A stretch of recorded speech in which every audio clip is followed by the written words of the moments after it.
अस्सलाम वालेकुम everyone and welcome to another interesting lecture. क्या आपने कभी सोचा है कि आपके इर्द गिर्द की आबो हवा से कितने सारे जर्म्स आपकी बॉडी में एंटर होते हैं जो आपके इम्यून सिस्टम को डिस्ट्रॉय करते हैं और स्पेसिफिक सिस्टम आपकी बॉडी का उसको भी टारगेट करते हैं।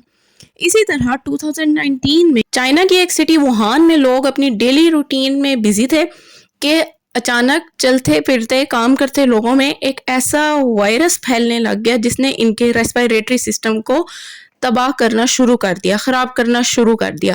स्टार्ट में तो आइडिया नहीं हुआ, लेकिन आहिस्ता आहिस्ता जैसे ही ये वायरस फैलता गया तो डेथ रेट यानी कि कैजुअलिटी बढ़ना शुरू हो गई।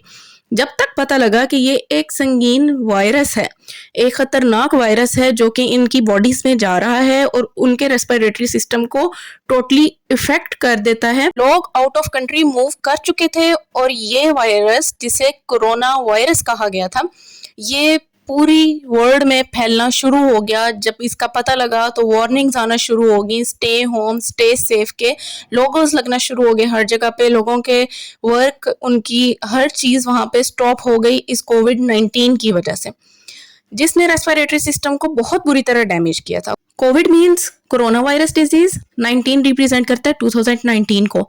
SARS COV stands for COVID और SARS stands for severe acute respiratory syndrome. इस वायरस के आउटर साइड पे एंटीना लाइक स्ट्रक्चर मौजूद होते हैं जिनको स्पाइक्स कहते हैं।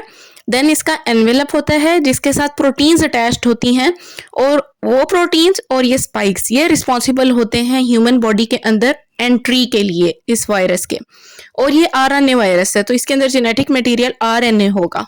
यह वायरस हमारे पूरे रेस्पिरेटरी सिस्टम को इफेक्ट करते हुए जाके एल्वियोलस को टारगेट करता है।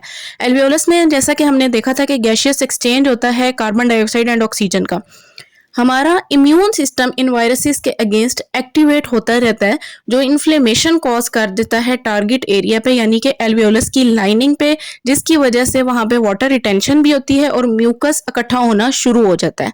गैसियस एक्सचेंज इतना इफेक्ट होता है कि स्कार्स यानी कि निशान पड़ना शुरू हो जाते हैं लंग्स में, जो फिर एक्सरे में वाजे होते हैं। आप देख सकते हैं कंपैरिजन हेल्दी लंग्स का और कोविड स्कार्ड लंग्स का। इसकी आइडेंटिफिकेशन के लिए मेजर टेस्ट किए जाते हैं, जिसमें सबसे जो फेमस है वो स्वैब टेस्ट है, जिसमें कॉटन स्टिक लाइक स्ट्रक्चर होता है जो नेजल कैविटी में इंसर्ट करके वायरस को कंफर्म किया जाता है कि वायरस प्रेजेंट है या नहीं है, क्योंकि नेजल कैविटी से ही स्टार्ट हो रहा है रेस्पिरेटरी सिस्टम। चूंकि ये गैसियस एक्सचेंज को इफेक्ट करता है, इस वजह से शॉर्टनेस ऑफ ब्रेथ यानी सांस में प्रॉब्लम प्लस निमोनिया की कंप्लेंट्स पेशेंट्स में स्टार्ट हो जाती हैं। और कुछ पेशेंट्स जो ऑलरेडी फाइट कर रहे हैं with some diseases, respiratory diseases, तो उनमें परमानेंटली लंग्स के को डिस्ट्रॉय करने का बाइस भी ये कोविड बन सकता है और लाइफ थ्रेटनिंग भी होता है। इसी वजह से साइंटिस्ट इसके अगेंस्ट वैक्सीन बनाने में सक्सेसफुल हो गए, जिसकी वजह से हमारा इम्यून सिस्टम भी स्ट्रांग हुआ इस वायरस के अगेंस्ट, प्लस इसका स्प्रेड रेट भी कम हो गया। अब हम बात करते हैं मजीद कुछ रेस्पिरेटरी डिजीजेस की, जिसमें एस्थमा तो आपने सुना होगा। ये बेसिकली जेनेटिक भी हो सकता है और किसी एलर्जन यानी एलर्जी कॉज करने वाले एजेंट की वजह से भी हो सकता है। फॉर एग्जांपल डस्ट है, पॉलन है, कोई भी ऐसी चीज़ जो आपकी बॉडी में जाके अनयूजुअल चेंज कॉज करती है रेस्पिरेटरी सिस्टम में। बेसिकली ये पार्टिकल्स आपके रेस्पिरेटरी सिस्टम में डिस्टर्बेंस क्रिएट करता है, जिसकी वजह से इम्यून सिस्टम एक्टिवेट होता है और इम्यून रिस्पॉन्स क्रिएट होता है ब्रोंकियोल्स वाले पोर्शन पे, जो कि ब्रोंकियाई की फर्दर ब्रांचेस थी छोटी छोटी, जिनसे एल्वियोलाई अटैच्ड होते हैं।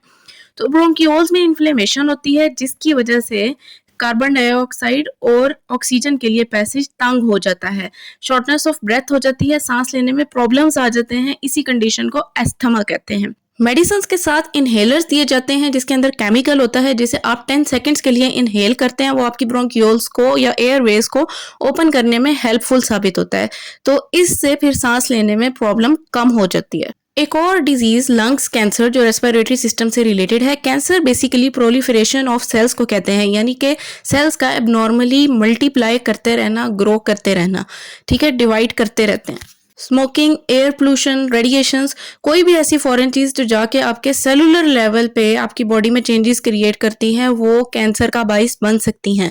इन चेंजेस को म्यूटेशन भी कहते हैं। ये सिम्टम्स हैं जो कि लंग कैंसर से रिलेटेड हो सकते हैं। इनिशियल स्टेजेस पे तो इसको कंट्रोल किया जा सकता है, लेकिन लास्ट स्टेजेस पे इसको कंट्रोल करना इंतहाई इम्पॉसिबल हो जाता है।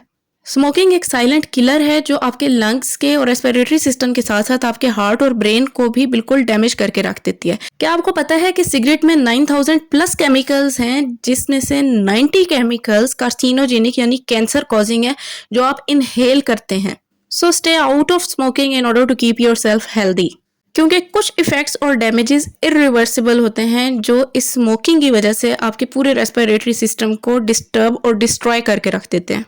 सो अपनी हाइजीन का ख्याल रखें। Keep your routine healthy to stay healthy. कोई कॉन्सेप्ट ना समझ आया हो तो कमेंट सेक्शन में ज़रूर बताइएगा। वीडियो को लाइक कर दें, चैनल को सब्सक्राइब कर दें। अल्लाह हाफिज़।